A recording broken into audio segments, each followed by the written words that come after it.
I remember the way she said it, without hesitation, without shame. We were sitting in the kitchen that morning, coffee cooling between us, when she looked me in the eye and declared, "I'm not introducing you to my wealthy friends. You're too embarrassing." Her words cut through me like glass. She spoke as though I were a burden, an object she could polish away from. Her life of designer handbags and champagne evenings. She had grown used to those circles, the glossy world of wealth and status. I, on the other hand, had spent years working quietly, deliberately, building something that didn't require flashy suits or public approval. All I said in return was one word: understood. That single word carried everything. My acceptance of her contempt, my silence in the face of her cruelty, my promise to myself. She thought I would retreat, ashamed, grateful to even stand in her shadow.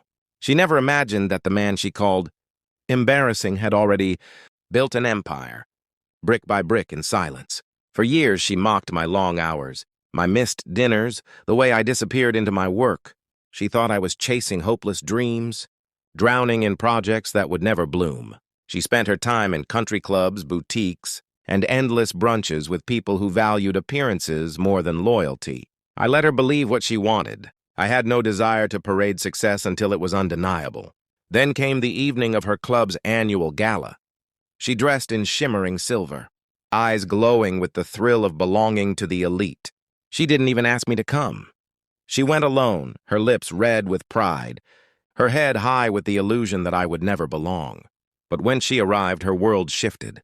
Because the man they toasted that night, the man, announced as the new owner of the very club she worshipped, was me. I'll never forget the silence that fell when I walked into that ballroom. The chandeliers scattering light across polished marble floors. Her friends turned in astonishment, whispers rising like a tide. And there she stood, frozen, her glass trembling in her hand. For the first time, she saw me not as the man she belittled, but as someone who had the power to buy the very place she thought defined her. I didn't need to humiliate her.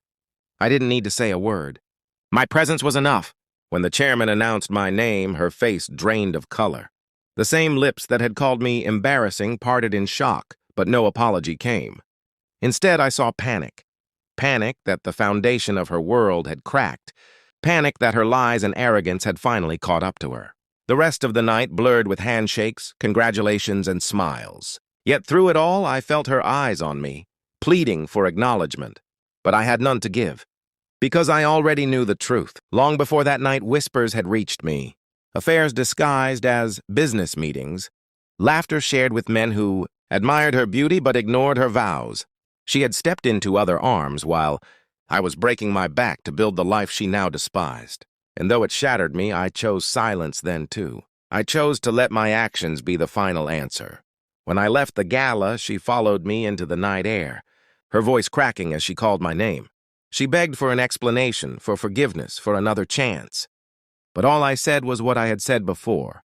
Understood. This time she knew what I meant. I understood her greed. I understood her betrayal. I understood that the woman I once loved was gone, replaced by someone who valued wealth over loyalty, image over love.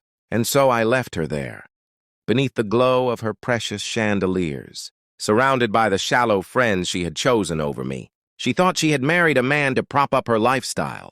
She never realized she had married the man who would one day own it.